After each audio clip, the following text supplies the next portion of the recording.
You step deeper into the women's side of the public baths. The first thing you notice is that this isn't just about cleaning the body, it's about cleaning the day away. Women of all ages slip into the warm pools, hair pinned up with ivory combs or left loose to float. They rub olive oil onto their arms and legs, then scrape it away with a curved tool called a strigil. The skin beneath glows, but the real glow comes from conversation. The bathhouse is where gossip thrives. You hear talk about husbands too busy with politics, sons stumbling through military training, daughters being eyed for marriage alliances. Yet the words are always coded, never said directly, but layered with metaphor and laughter. Historians still argue whether bathhouses were spaces of female solidarity or surveillance, but to you, in this moment, it feels like a secret parliament of damp voices. One woman leans close and whispers about a neighbor who waters her wine too much, which, in this society, is practically a sin against Dionysus. Another shares a recipe for a face mask made of crushed figs and honey, though the real trick is slipping a drop of vinegar in, a little-known remedy said to ward off blemishes. You file that away, knowing you'll forget it by morning anyway. Some women pray silently as they bathe, pressing drops of oil into the water as offerings. The steam makes the air almost holy, as if every bead of sweat is another gift to the gods. And then there's the oddity, a whispered mention of crocodile dung being used as a contraceptive. You can't help but stifle a laugh. It sounds absurd, but it's one of those fringe remedies recorded in scattered texts. The older women nod knowingly, as if to say, don't knock it until you've tried it. Nearby, younger girls splash each other, giggling. Their mothers shush them, worried about bad luck being drawn by too much noise in sacred spaces. You notice how, even in this playful setting, rules of conduct are carefully guarded. The bathhouse isn't just about scrubbing dirt away. It's about social calibration, about learning what to say and what never to admit. As you sit back against the stone, the conversations ripple around you like water. Someone is murmuring a hymn under her breath. Someone else is bargaining for a jar of imported oil, promising repayment after the next festival. You realize that secrets in this world aren't grand conspiracies. They're made of small things, whispered deals, and shared remedies. A woman beside you presses a sprig of rosemary into your hand. For memory, she says, and it feels less like a gift and more like an initiation. You tuck it into your tunic pocket, its sharp scent lingering. The steam rises thicker, blurring faces, softening voices, and for a moment it feels like you're dissolving into a community built on shared whispers and hidden strength, one bath at a time. You leave the bathhouse with damp hair clinging to your neck, the rosemary still tucked into your garment, and you step into a quieter chamber where garments hang like silent guardians. Here, the secrets aren't in whispers but in stitches and folds. Greek clothing might look simple to you at first, long rectangles of fabric pinned and belted. But the trick isn't how you wear it, and more importantly, what you're telling the world with every drape. You reach for a kite and a light linen piece that clings softly, perfect for hot afternoons when the air feels as heavy as a loaf of fresh bread. Slip it on, and suddenly you look modest but elegant. A pepless, on the other hand, woven from heavier wool, makes you appear sturdier, almost statuesque, ideal for festivals, or when you want to send a subtle message that you come from a household with enough wealth to afford the extra fabric. Historians still argue whether these garments were chosen purely for comfort, or if they functioned as a quiet code of class and status. Either way, you're not fooling anyone. Everyone knows exactly what kind of household you belong to, simply by how much cloth you let spill at your ankles. And then there are the pins. Oh, the pins. Long, gleaming, and deceptively sharp. Women slide them through shoulder folds to hold chittens in place. But these little objects carry a double edge, literally. There are whispered tales of women who used them in defense, pricking an overrider hand in the marketplace, or, in one notorious story, taking down a would-be attacker with a single thrust. You smile faintly, fingering one of the bronze pins, and decide it's not just an accessory, it's insurance. The hidden wardrobe isn't only about garments, it's about color. You rub a patch of saffron-dyed wool between your fingers, its golden shade bright as sunrise. Wearing saffron could signal fertility, wealth, or devotion, depending on who's looking. Some women dye their hems with madder root, leaving a faint blush of red trailing behind their steps, like breadcrumbs leading back to their household. And then there's white, deceptively plain, but in ritual spaces, it shouts purity louder than any jewel. One older woman shows you her secret, a sash embroidered with tiny protective symbols stitched, so small you'd miss them unless she pointed. They're charms meant to ward off the evil eye, tucked into clothing where men would never notice. Another swears by a hidden pouch sewn into her belt, where she keeps tiny trinkets, coins, herbs, and once, she admits with a smirk, a lover's note folded as small as a fig seed. The wardrobe holds quirks too. You come across sandals with soles that, when walked upon, imprint letters into the dust, a playful touch, but also a clever way to leave hidden messages. Archaeologists have found inscriptions like "Follow me" carved into footwear. Imagine walking home from the market, leaving behind a trail of secret invitations. That's the kind of everyday mischief that rarely makes the history books. And then there's jewelry. Bracelets coiled like snakes, meant both as adornment and as quiet nods to protective deities. A necklace of amber beads clinks softly in your hand. Some say amber holds trapped sunlight, others claim it wards off sickness. Historians still debate whether women wore such trinkets more for fashion or for faith. But you notice no woman wears them lightly. Dressing in ancient Greece isn't a solitary act. You watch as mothers drape chittens over their daughters, tugging fabric straight, teaching them the correct posture to hold when walking so folds fall just right. You see slaves crouched at their mistress's feet, fastening sandals, smoothing hems, and being shooed away just as quickly. In these gestures, you realize that clothing is both shield and stage, a costume that tells the story of who you are allowed to be. You catch yourself in a polished bronze mirror propped against the wall. The reflection is warped, but enough to show your chitin clinging just right, the pin glinting at your shoulder. You tilt your head, noticing how the fabric falls in folds that look like carved marble. For a heartbeat you feel like a statue come to life, part of the same timeless aesthetic that shaped Greek temples. Then the mirror wobbles, nearly topples, and you're yanked back into reality with the realization. Yes, you look the part, but you're still, sweaty, slightly uncomfortable, and hoping nobody notices the crooked sash. Around you, the chamber fills with laughter as women compare hems and fabrics, poking fun at each other's frayed edges or daring pins. But beneath the laughter, you sense another truth. Wardrobes in this world are silent diaries, carrying confessions in every stitch, every fold, every dye. You brush your hand over the saffron wool once more, inhaling its faint, earthy scent, and you think, if someone 1,000 years later were to find this fabric in the ground, would they read the secret it carries, or would they just call it cloth? You step out from the hush of the wardrobe chamber and into the loud, chaotic heartbeat of the city, the agora, the marketplace. The air is thick with smells. Roasted chickpeas, fresh fish that maybe isn't as fresh as the seller insists, figs split open like secrets in the sun. It looks like a man's domain, loud with debates about politics and philosophy. But don't be fooled. The women weaving through the crowd run their own invisible circuits here. You notice one balancing a basket of olives, another tugging a child by the wrist, and another with her hair tucked back in a scarf as she inspects bolts of cloth. They seem modest, almost invisible, yet they're the real negotiators. A woman might not stand on the speaker's platform, but she knows exactly which fishmonger cheats on weights, which baker slips sawdust into his flour, and which stall is run by the cousin of a cousin who owes her family a favor. Historians still argue whether women were officially allowed to buy and sell at the agora, but reality is sloppier than rules. You see women everywhere, trading honey for herbs, lending coins, and most importantly, keeping the entire household supplied. The husband may debate in the assembly, but it's his wife who knows which jar of olive oil will stretch the longest without spoiling. The gossip here runs hotter than the bread ovens. You hear someone mutter about a neighbor's daughter who wore too much saffron dye at the last festival, too bold, too suggestive. Another woman laughs about her cousin's attempt to bake barley bread that crumbled like sand. These small stories carry weight. They shape reputations faster than a decree from the council. You watch a clever trick unfold. A woman pretends to haggle ferociously over onions, loud enough for half the market to hear her voice sharp as a crow. Then, when the seller relents and the crowd disperses, she slips him a smaller coin than agreed upon with a wink. It's part theater, part survival. Everyone pretends not to notice, because tomorrow it might be their turn to play the same game. The stalls themselves are treasure chests of secrets. Among amphorae of wine and baskets of pomegranates, you spot wax tablets hidden in piles of figs. A messenger picks one up without a word, tucks it into his cloak, and disappears. To anyone else, it's just fruit. To those who know, it's coded correspondence. Women, often tasked with sending food to market, smuggle messages like this in plain sight. And then there are the remedies. One stall sells garlic braids, practical for cooking, but whispered to ward off the evil eye. Another woman insists her jar of honey is mixed with herbs from the slopes of Mount Hymettus, guaranteed to cure stomach pains and maybe even a broken heart. You wonder if this is medicine, superstition, or just marketing brilliance. Honestly, probably all three. A quirky sight catches your eye. A cage of live doves, fluttering nervously. Their cooing is soft, soothing, but these aren't pets. They're offerings, meant for temples, carried home by women who will release them to send prayers skyward. You imagine the marketplace as a crossroads not only of goods but of intentions. Half of what changes hands here isn't food or fabric, but hopes disguised as purchases. In one corner, an old woman palms you a sprig of mint. She tells you it will freshen your breath before speaking to a man, but her grin says she knows the secret use. Mint, steeped in wine, can calm cramps and encourage fertility. She doesn't have to explain. The knowledge passes silently, folded into the air like steam rising from a kettle.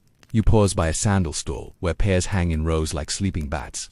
One sandal has a faint inscription carved into its sole, the same trick you saw in the wardrobe chamber. letters that will print into dust. You smile. Apparently leaving trails of flirtation is a citywide pastime. Above the marketplace, the sun beats down, and you wipe your brow with the edge of your khitan. It strikes you that the agora isn't just an economic engine. It's a theater of survival and subtlety. Men might argue about democracy in loud voices, but women here build empires out of onions, gossip, and clever exchanges. As you step away with your basket heavier and your coin pouch lighter, you realize you're carrying more than food. You're carrying stories, remedies, and whispers, each as essential as bread itself. You return from the marketplace with baskets digging into your arms, the smell of fish and herbs clinging stubbornly to your khitan. As you step inside, the household kitchen greets you, not a gleaming, tiled modern space, but a smoky, half-dark room where a small clay hearth crouches like a heart at the center. The air is heavy with wood smoke and oregano, and every surface seems coated in a thin layer of flour and oil. Here, women rule with ladles and secrets. You crouch at the hearth, where a pot of lentils simmers with garlic and a splash of wine. This isn't just food, it's survival in a clay pot. Bread dough waits nearby, rising in baskets under coarse cloth. You press your finger into it, feeling the spring, and realize bread isn't merely daily fuel. It's a symbol of household order. If the bread is ready, the house is steady. If it fails, tongues will wag. Historians still argue whether recipes were written down or passed orally, but in this kitchen you see the truth. The knowledge is in hands, not scrolls. A mother leans over her daughter, showing her how to scatter sesame seeds across the top of flatbread with a flick of the wrist, like casting tiny blessings. Each movement carries centuries of repetition, so ordinary and so sacred at the same time. And then there are the quirks. You hear of honey mixed with vinegar used as a cough syrup, sweet at first, then biting. A neighbor swears by boiled cabbage leaves pressed against the forehead to cure headaches. You chuckle, imagining yourself sitting with cabbage strapped to your brow like a strange crown. But perhaps the oddest is the use of garlic strung above the doorway, protection against bad luck and maybe nosy neighbors. You start to think the line between food and superstition has been erased entirely. At the edge of the hearth sits a small bronze pan of oil. It glimmers golden in the firelight. A woman dips her fingers in, sprinkling a few drops onto the flames as she murmurs a prayer to Hestia, goddess of the hearth. This is no ordinary seasoning. It's a charm. You realize kitchens aren't just about cooking, they're about negotiating with gods, bargaining for safety with every pinch of salt. A little boy scampers in, grabbing a fig from the basket. His mother scolds him lightly, but you notice she cuts it in half before handing it back. Not because he can't eat the whole thing, but because figs are thought to carry fertility magic. Eating them carelessly is like mishandling a spell. You tuck that detail away, amused by how even snacks have hidden weight. You lean over a bowl where herbs are being pounded with a stone pestle. The scent rises: thyme, mint, fennel. The woman grinding them hums as though mixing a charm. When she scoops a pinch into the pot, she mutters something under her breath. Not quite a recipe, not quite a prayer, perhaps both. Historians still debate whether these muttered phrases were superstition or practical kitchen wisdom, but to your ears, it sounds like magic wearing an apron. And let's not forget the wine. Diluted, flavored, sometimes warmed, sometimes chilled in a jug, plunged into cool water. But women know the trick of slipping in crushed herbs, a little dill to calm the stomach. Or, according to some fringe remedies, a few drops of a concoction to prevent conception. Yes, that crocodile dung you heard about in the bathhouse sometimes makes its way into the kitchen too, mixed with honey and shaped into pellets. You try not to picture it sitting in a jar on the shelf beside the olives. Jokes thrive even here. One older cook teases another about burning the lentils again, claiming even Hestia would abandon her hearth if she tasted them. Laughter rises, bouncing off the smoke-blackened walls. It's a reminder that humor is as much a spice in this space as oregano. The kitchen is noisy, pots clanking, children chattering, firewood crackling. Yet it also feels like a laboratory. Remedies, recipes, prayers, and gossip all bubble together. A visitor might think it's just soup in the pot, but you know better. It's the daily survival of the household, seasoned with secrets. You tear off a piece of fresh bread, hot and crusty, and the steam fills your mouth with the smell of yeast and wheat. It tastes ordinary, yet behind it lies a whole web of knowledge, quietly guarded by women who never wrote cookbooks but who kept families alive for generations. You lick honey from your fingers, sticky and golden, and think maybe history is written in kitchens as much as in temples. Only instead of marble, the records are kept in jars, pots, and memories that smell faintly of smoke. The kitchen fire has dimmed to glowing embers when you hear soft footsteps moving beyond the courtyard. You follow, clutching your shawl against the cool night air. The stars above scatter like spilled salt, and somewhere a dog barks lazily, uninterested in whatever mischief is unfolding. Ahead, women slip through narrow alleys, their torches hidden, their voices hushed. You realize you've stumbled into something far older and quieter than markets or kitchens. Ritual. You join them at the edge of a small shrine tucked behind olive trees. A faint smell of incense lingers in the air, and offerings wreaths of flowers, small clay figurines, a little honey spilled on the earth. rest at the altar. This is women's business. Sacred, serious, and sometimes a little mischievous. Men might claim the public temples and civic rituals, but the midnight offerings belong here. One woman sprinkles barley grains into the fire. Another raises her hands skyward, whispering to Artemis, asking for safe childbirth. A younger girl ties a ribbon around a small statue, hoping to secure love or at least ward off unwanted attention. Historians still argue whether these gatherings were permitted traditions or semi-secret rebellions. But standing here, you feel the hum of something deeper. Women carving space for themselves in a world that tried to keep them invisible. The chants begin, low and rhythmic, like the sea brushing against the shore. You sway with the others, the sound soothing, hypnotic. Someone presses a sprig of laurel into your palm. Its sharp scent makes your head swim slightly. Laurel crowns heroes in the games, yes, but here it serves another purpose. Purification, protection, and perhaps a subtle reminder that victory isn't only for men. There are quirks in these rituals too. You hear of women baking little cakes shaped like animals, offering them instead of live sacrifices. One woman swears that sneaking a few bites before placing them on the altar guarantees good fortune. You bite back a laugh, imagining a goddess rolling her eyes at a half-eaten pastry. Still, you can't deny the comfort of sharing food, even sacred food, with the divine. Some offerings are stranger still. A small clay figurine with exaggerated hips and breasts is placed carefully in the firelight. Is it a symbol of fertility or something more personal? Historians still debate whether such figures represent goddesses, ancestors, or just hopes carved into clay. You don't need an answer. You only see the way the woman's hands tremble as she lets it go. The secrecy matters. These midnight rites allow women to say aloud what they can't by daylight. Fears about childbirth, frustrations with husbands, hopes for their children. Here, they are not background figures but active voices in the chorus of the sacred. The fire crackles, sparks rising like brief stars, carrying those whispers upward. You notice one woman step aside, cradling a small bowl of water. She peers into it, muttering softly, as though reading omens in the ripples. A neighbor leans in, curious. The two women chuckle, then turn serious again. Whether it's true divination or just reflection, you can't tell, but the air feels charged, like possibility itself has settled in the bowl. Someone tells you about the Thesmophoria, a festival where women honored Demeter with secret rituals that men were forbidden to see. They buried offerings in the ground, let them rot, then unearthed them later to mix with seeds for planting. It sounds both practical and eerie, fertility magic with a side of composting. You make a mental note never to look at your garden the same way again. And of course, there are jokes even here. A woman whispers that her neighbor's ribbon offering is too long, that she must be trying to bribe the goddess with fabric scraps. The group stifles laughter, careful not to break the solemn rhythm. Humor, it seems, sneaks into even the holiest corners. The ritual draws to a close.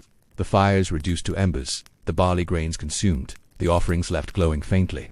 Women exchange knowing glances, tug their shawls tighter, and disappear back into the maze of streets, carrying silence as carefully as they carried their torches. You linger a little longer, the laurel still clutched in your hand. The night is cool, the stars endless, and you realize, for all the rules of Greek society, women still carve out sacred spaces where secrets, prayers, and even laughter are safe. The night is past, the embers of ritual cooled, and now the sun filters through reed shutters, slanting across the quiet rooms of the house. You hear the shuffle of sandals, the clink of pottery, and the soft sigh of a woman preparing herself for another day. Not with clothes or cosmetics, but with subtle strategies. This is the sphere no man would admit as political, but where power shifts most intimately. The bedroom. You sit at the edge of a low couch, watching as a wife smooths her chiton and adjusts her sash. To outsiders, marriage in Greece might look straightforward. A husband holds the public role, the wife holds the home. But lean closer and you'll see how delicate negotiations ripple beneath the surface. Words are chosen carefully, gestures loaded with quiet power. One tilt of the head, one moment of silence, one delayed response. All of it reshapes the household dynamic. Historians still argue whether wives were passive dependents or active partners in domestic management. What you see, though, is far from passive. A woman may not lecture in the agora, but she controls when the lamp is lit at night, how warm the bed feels, and whether her husband leaves in the morning satisfied or distracted. It's subtle but effective. Take the matter of timing. One woman you meet knows exactly when to raise a concern about the household accounts. Never after a long symposium, when her husband's head swims with wine, but in the quiet hour before dawn, when his mind is clearest and his pride less prickly. Another keeps certain requests for the moment just after a shared meal, when full stomachs soften tempers. You smile at the precision of it. It feels less like marriage and more like a battlefield where tactics mean survival. And then there are gestures. A hand brushing against an arm can say, "I agree with you." A silence after a remark can say, "I don't, but I'll let you think so." Sometimes, just adjusting the folds of a garment at the right moment is enough to distract or disarm. If you've ever given someone the "I'm not mad, just disappointed" look, you already understand Greek bedroom politics. Quirks creep into these negotiations too. You hear of women sprinkling saffron on their bedsheets, not only for fragrance but to encourage passion, or, depending on the dosage, to dull it. Another swears by tying knots into her girdle before intimacy, then untying them slowly as part of a charm. Is it magic, psychology, or just a playful performance? Historians still debate, but you can't deny the effect. Anticipation is a power in itself. There's humor as well. One story tells of a wife who, tired of her husband boasting about his strength, swapped his usual wine with one laced with strong herbs. Let's just say the night ended with him snoring on the floor while she enjoyed a very peaceful bed. You chuckle, imagining her smug smile as she rolled over. Marriage negotiations also extend beyond the bedroom walls. A woman may quietly manage how often her husband visits certain friends, or which relatives receive more generous invitations. Hospitality becomes another tool. Feed someone well, and they'll sing your household's praises. Neglect them, and whispers will spread. You realize that even in private, the web of influence stretches outward, tugged by invisible threads woven by the wife's hand, and of course, there are debates about loyalty and love. Some women cultivate a reputation of being endlessly devoted, while others quietly maintain distance, investing more emotion in their children or female friends. A marriage may be arranged, but the texture of it, the warmth, the laughter, the tension, that's built day by day in 1,000 unspoken ways. As the shutters creak open wider, sunlight spills across the room. A woman leans toward her husband, pouring watered wine into his cup. She offers it with both hands, lowering her gaze just slightly. To him, it might look like submission. To you, standing in the corner, it looks like choreography, a practiced balance between deference and quiet command. You remember the sharp pins from the wardrobe and the whispered charms in the bathhouse, and now you see them converging here. Every part of daily life is a negotiation, whether with neighbors, gods, or husbands, and in the quiet space of the bedroom, the negotiations grow softer, but no less powerful. The husband drains his cup, mutters about affairs of the city, and rises. His wife lingers a moment longer, smoothing the sheets with her hand as if sealing the night's bargain. You watch her exhale, shoulders straightening, and you realize this is her stage, her strategy, her secret art. Morning stretches into a hazy afternoon, and now you're in a small, fragrant room lined with mirrors, bronze, slightly warped, catching the sunlight at odd angles. Here cosmetics and charms reign, lead-based powders, ochre tints, saffron, and crushed berries sit in neat little bowls, ready for the ritual of transformation. It's more than vanity. It's defense, declaration, and subtle enchantment all at once. You scoop a little white powder, dusting it across your cheek. It smells faintly metallic and stings the skin if you apply too thickly. Ancient Greek women used it to brighten their complexion, signaling health, wealth, and status, though occasionally, the effect was hazardous. Historians still argue whether the risks were widely known or simply accepted as part of beauty. You shrug, thinking that every society has its dangerous luxuries, and if nothing else, the shimmer catches the light beautifully. Next comes a dab of saffron dye, warming your skin with its golden glow. It's said to bring not only allure, but also a touch of divine favor. And then come the charms. You watch an older woman carefully tuck small amulets behind her ears, into the folds of her kitten. Tiny bones, carved stones, and colored beads, all meant to ward off evil eyes, bad luck, or unwanted suitors. You remember the secret sash from the wardrobe chamber, and it strikes you. Charms are sewn into clothing, hair, and cosmetics, threading superstition into daily life like invisible embroidery. There's a fringe belief you overhear. Mixing crushed gems into makeup could attract lovers or even bring messages from the gods. You raise an eyebrow, trying not to imagine your blush sparkling with divine intent. Yet you see her hand tremble slightly as she places a tiny charm in her hair. Whether it's magic, tradition, or habit, it carries weight. A small mirror catches your reflection, and you notice the dance of light across your face. Every application is deliberate, a subtle language of its own. A tilt of the head reveals a hint of powder across the nose, innocent enough, but in the right household. It could signal readiness, modesty, or something far more audacious. You start to appreciate that makeup in this era isn't just about appearance. It's about negotiating attention, masking intentions, and sometimes, masking oneself entirely. Jokes persist even here.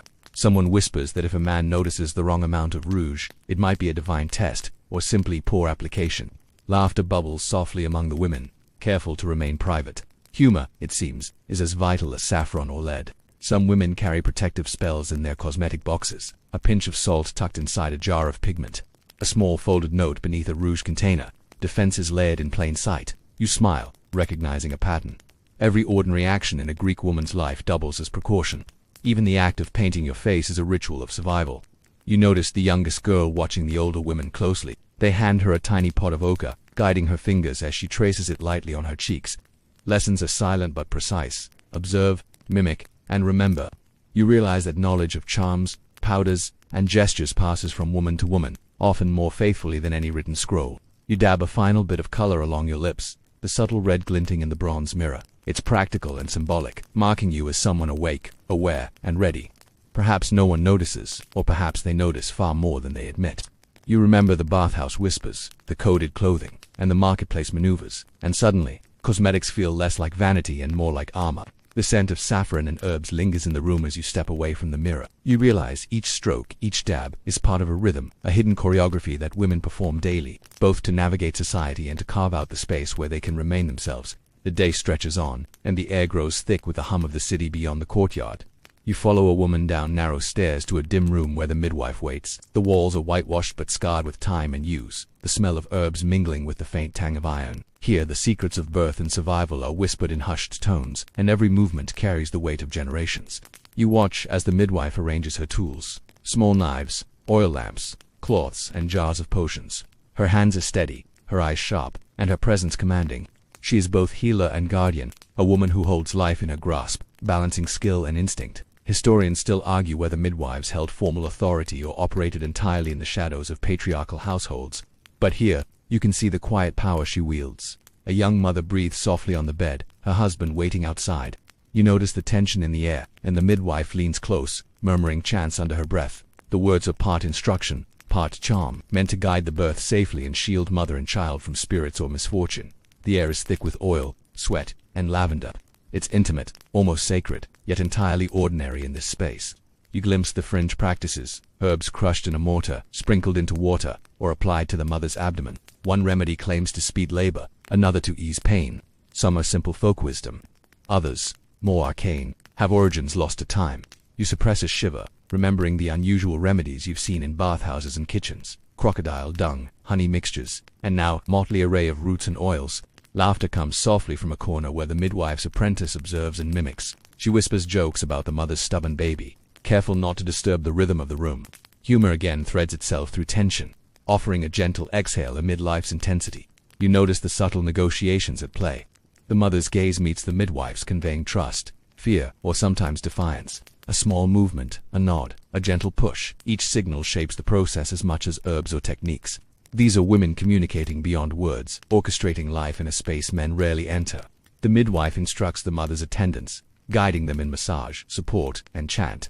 The younger women lean in, learning both practical skills and the sacred language of care. You realize that every birth becomes a lesson, every child a bearer of tradition, every room a classroom of survival. Fringe beliefs surface in quiet ways. A bowl of water sits nearby, said to show the baby's future, while amulets are tucked under the mother's pillow to protect against malevolent spirits. Whether superstition or subtle psychology, the effect is the same. Women retain a measure of control in a world where so much can be unpredictable. As the day stretches toward evening, the baby cries for the first time, a small, triumphant sound that cuts through the scented haze. Relief and laughter mingle. The room softens, tension dissolving into whispered congratulations. The midwife leans back, rubbing her hands together, pleased with a job well done. You can't help but feel awe at the quiet authority, wisdom, and care in this room. A delicate power that shapes generations without ever being recorded in official history. You follow the scent of oil lamps and incense into a small, shadowed corner of the house, where a modest shrine glows faintly in the dim afternoon. This is a household temple, tucked between clay jars and weaving looms. The sort of space men might dismiss as superstition, but women treat with reverence and care. Here, life itself is negotiated, protected, and sometimes whispered into existence. You kneel before the tiny altar, noticing offerings carefully arranged: a cup of wine, a pinch of salt, a few sprigs of herbs. The flicker of candlelight casts long shadows across the walls, making statues of gods and ancestors seem alive. You realize that these domestic shrines are far from mere decoration. They are tools of influence, places where women guard the family's faith through prayer, ritual, and attention to detail. Historians still debate whether these practices were purely religious or part of social control within the home, but to you, they feel entirely practical, like an insurance policy in flame and incense. Quirks abound. You spot a small figurine of a seated woman, her hand raised, tucked behind the shrine's main offering. Some say it represents Hestia, protector of the hearth. Others insist it's an ancestral figure meant to ward off misfortune. You smile, realizing that the line between divine and personal protection blurs in ways outsiders rarely understand. Women move around the shrine with careful steps, whispering soft chants and tending to tiny fires. You notice one sprinkling grains of barley, a gesture meant to attract prosperity. while another folds a strip of cloth into a secret pouch beneath the altar. The ritual is at once symbolic and functional, threading luck, protection, and household well-being together. Even humor finds its way in. One woman mutters that her husband's gambling debts might require extra sacrifices, and the group stifles laughter. It's subtle, of course, but laughter here serves a practical purpose. It keeps the heart light amid responsibilities that could otherwise crush it. You watch as incense smoke curls in soft spirals carrying prayers upward. Each gesture seems mundane but carries layers of meaning. Gratitude, petition, protection, and perhaps even defiance. Women maintain these rituals daily or seasonally, quietly ensuring that the family survives both mundane hardships and the occasional misfortune that visits every home. Small talismans hide in plain sight. A coin tucked under a jar, a pinch of salt sprinkled over a threshold, a carved stone pressed into a corner. These objects might seem trivial to a casual observer, yet each is a signal of care, knowledge, and authority. You feel the weight of tradition in the smallest of gestures, realizing that a household temple is not merely about worship, it is a center of power and influence for the women who maintain it. As you step back, the air thick with a faint scent of burned herbs, you sense that these rituals, repeated quietly over years, form a protective lattice around the home. Even if the rest of the world overlooks them, the women know their worth. Every whispered prayer, every careful placement of objects, every soft chant threads safety, love, and intent into the very walls themselves. The smell of olive oil and dust gives way to laughter and music as the city bursts into festival life.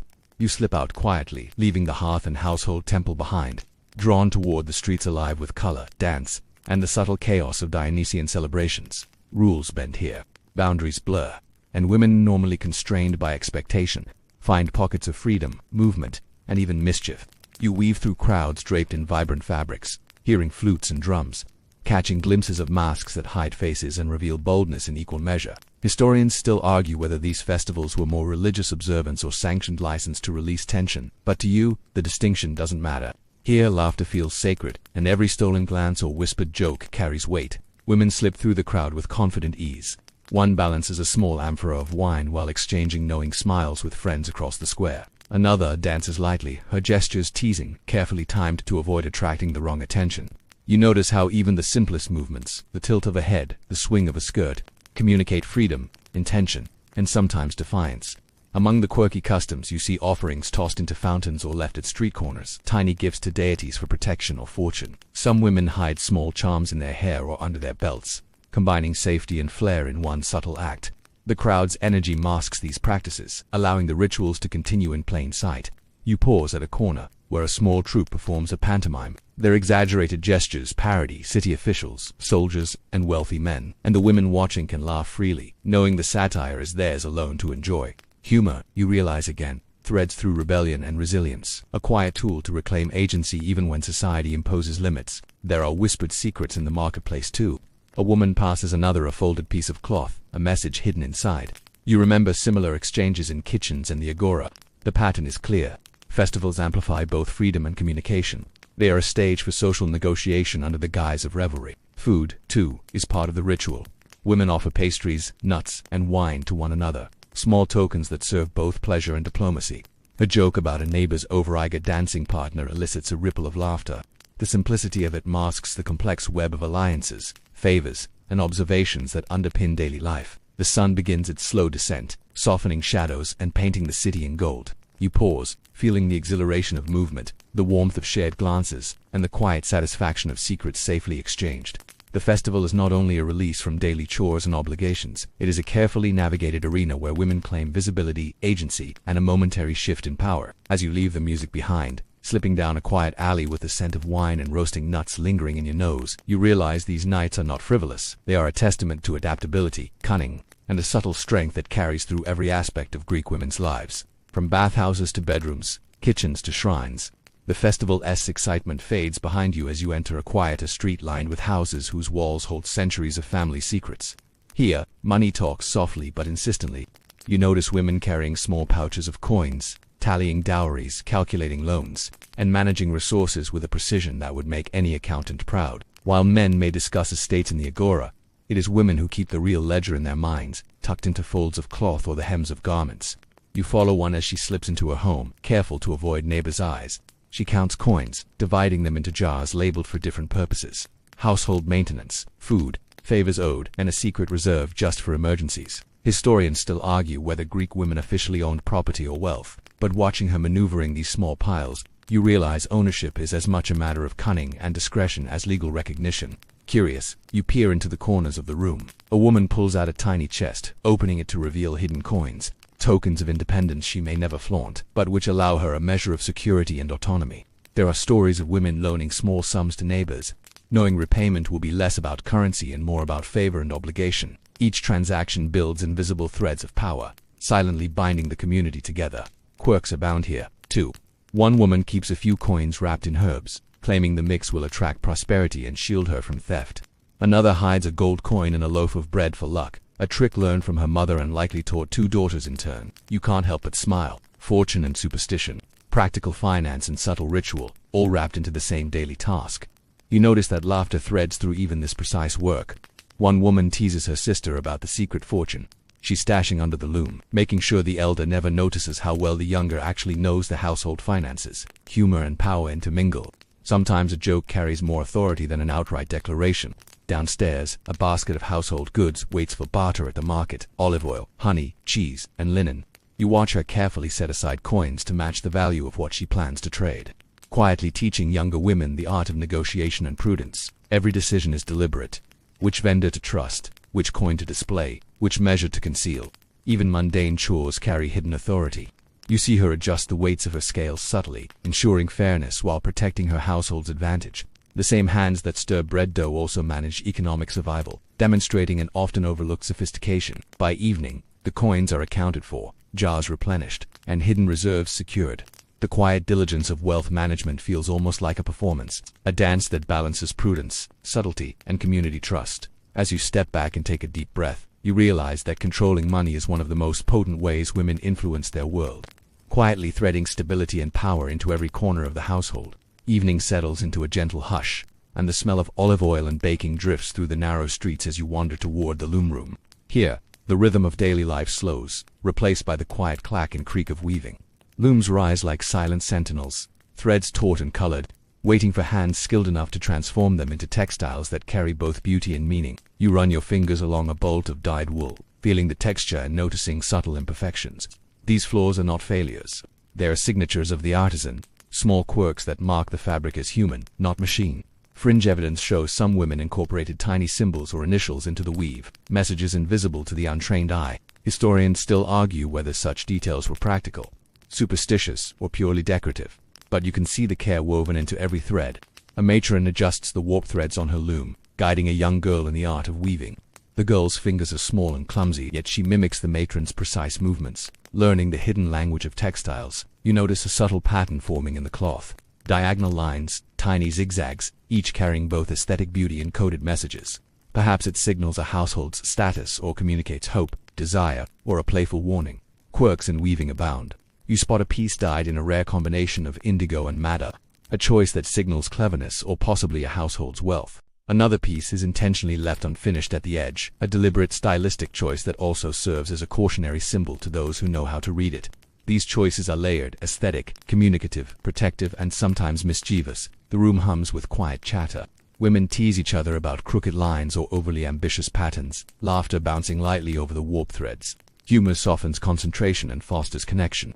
A gentle reminder that these textiles are not just practical but social, cultural, and deeply personal. You watch as a woman slips a tiny charm into the hem of a cloth, a small token meant to protect the wearer or carry luck.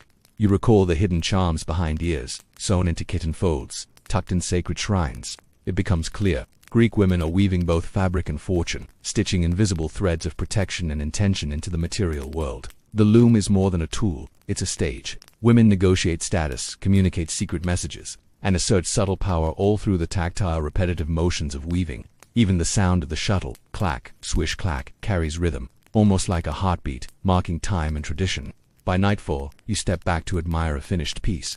Colors catch the candlelight, symbols and patterns blending into a tapestry of utility and secrecy. You sense the hands that made it, steady, knowledgeable, full of intention, and feel a quiet reverence for the invisible labor that sustains households, communicates messages, and preserves culture. In the loom room, threads are more than fabric. They are language, armor, charm, and art, silently speaking the stories women rarely tell aloud. You leave with a new understanding. Here, creation itself is a vessel of agency, subtle power, and enduring legacy. Night deepens, and a soft wind drifts through the open windows, carrying the scent of olive groves and distant saltwater.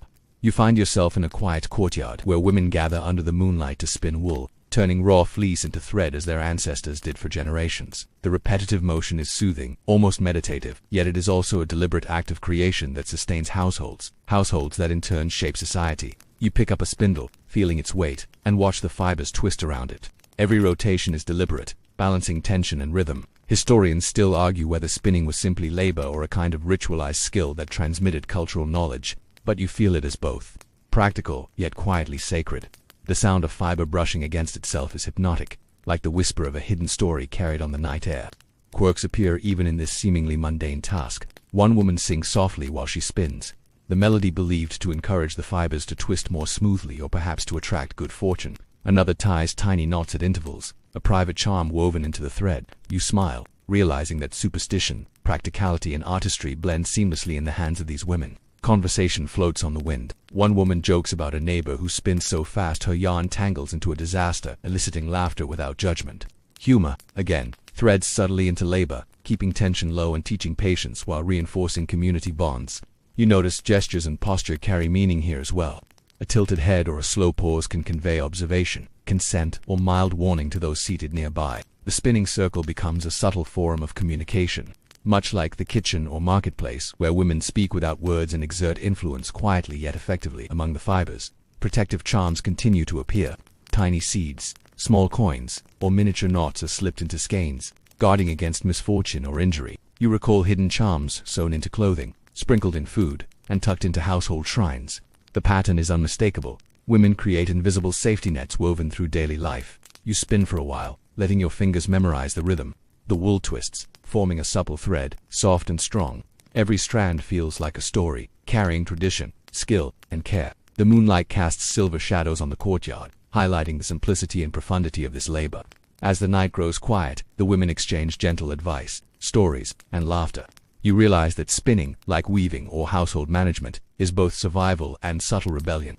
A thread that ties generations together and creates a resilient, hidden power network. The air is soft, the wool warm in your hands, and you feel a quiet connection to the countless women who have turned fiber into thread and thread into legacy. Here, even the simplest task becomes an act of agency, endurance, and continuity, threading secrets, skill, and care into every rotation of the spindle. The moon begins its slow descent, leaving a soft silvery glow across the rooftops as you wander toward the bathhouse. Even at this hour, the air is filled with the hiss of steam, the faint tinge of oils, and the gentle murmur of water moving through channels. This is another domain of women's secrets, a space of hygiene, healing, and whispered confidences. You step inside, feeling warmth wash over you, and notice the soft echo of sandals on stone floors. Women move between pools of different temperatures, some soaking, others scrubbing, each attending to rituals both practical and symbolic. Historians still argue whether bathhouses were strictly for cleansing or also functioned as centers of female sociability and knowledge sharing. But here, it feels like both. You see a woman kneeling by a basin, mixing herbs into the water, lavender, mint, and something more pungent that you can't immediately identify. The concoction is said to soothe muscles, cleanse the skin, and perhaps even attract attention from admirers. Another woman applies a fragrant oil to her hair, thick and golden, the scent drifting through the steam like a secret perfume. Quirks appear in subtle ways. One elder sprinkles crushed petals into the bathwater, whispering charms for fertility. Another uses a faintly dangerous mixture of clay and honey as a facial mask, claiming it ensures beauty and smooth skin. But you remember the stories of lead-based powders from the morning, and you wonder if beauty has always been worth a little risk. Laughter bubbles quietly from a corner. Two women whispered jokes about their husband's absent-mindedness, careful not to disturb the ritual's serenity. Humor, again, threads its way through laborious or precise actions, lightening the air while strengthening bonds. You notice how gestures convey stories. An eye roll, a tilt of the head, a gentle nudge all communicate volumes without words. There are lessons hidden in the water. Younger girls watch older women, learning which herbs soothe, which oils preserve, and which routines are performed to honor tradition or ward off misfortune. You realize that even bathing is an education, a passing down of knowledge that is both practical and mystical. Survival entwined with ritual. You dip your hands into the warm water, feeling the herbs and oils slide over your skin. The sensation is soothing, almost hypnotic. You recall earlier kitchens, shrines, and weaving rooms. This too is a chamber of power. Women maintain it not just for cleanliness but for health, beauty, and subtle dominance in spheres men rarely enter. As steam curls upward, carrying the scent of rosemary and mint, you notice a small charm tied to a string above the pool. Perhaps it is protection against illness, bad luck, or nosy neighbors. It doesn't matter. Its presence is a reminder that every detail in a woman's life carries intention. You watch the last of the women leave, sandals soft on stone, voices fading into the night. The bathhouse falls into quiet, the water still glimmering with the reflections of the moon. You realize that here, in warmth, water, and whispered advice, women have long claimed their own space. A sanctuary where secrets, strategies, and self-care intermingle seamlessly. Dawn creeps quietly over the city, softening the jagged edges of rooftops and illuminating courtyards with pale gold. You walk among the alleys, past houses waking to the hum of daily life, and notice the subtle traces of the women who inhabit them. Laundry hung with care, herbs drying in the sun, small offerings tucked into corners. These everyday gestures carry the weight of history, patience, and quiet authority. You enter a courtyard where women gather to prepare breakfast. The smell of fresh bread mingles with olives, cheese, and herbs. Sunlight glints off copper vessels. As you move closer, you see the choreography of hands, kneading dough, slicing fruit, pouring water into bowls. Each gesture is deliberate, trained over years, carrying both practicality and tradition. Historians still debate whether daily tasks were mere chores or vehicles of social instruction and influence, but here the answer is clear. They are both. One woman whispers advice to a younger girl about rationing oil. Another shows a subtle knot-tying technique in a basket's handle to ward off theft or misfortune. Quirks abound, a pinch of salt here, a folded note there, a tiny charm tucked behind a jar. You marvel at the invisible web of security, superstition, and skill woven into what seems like ordinary household work. Humor threads through these routines, too. A woman jokes about the stubborn dough refusing to rise, another teases about the cat stealing figs. Laughter softens labor, offering relief and connection. It is in these small, shared moments that the essence of Greek women's daily lives shines brightest. Resilience blended with wit, cunning blended with care. You notice gestures that speak volumes, an approving nod, a glance toward a neighbor's window, the gentle handing of water to an elder. These movements carry authority, reinforce relationships, and subtly shape social dynamics.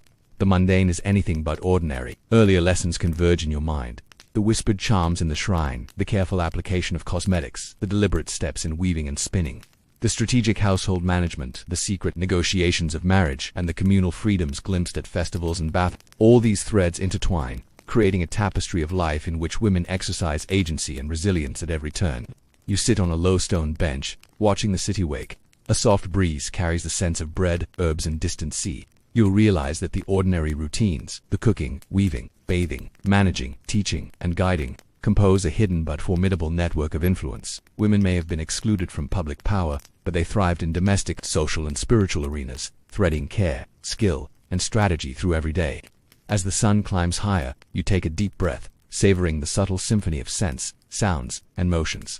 You feel a gentle reverence for the continuity of life and the quiet strength of women who maintained it. In kitchens, courtyards, shrines, and streets, they left marks far more enduring than stone monuments. And now, carrying these stories in your mind, you rise and continue your day, aware of the hidden legacies all around you. The day softens as you let yourself sink into stillness.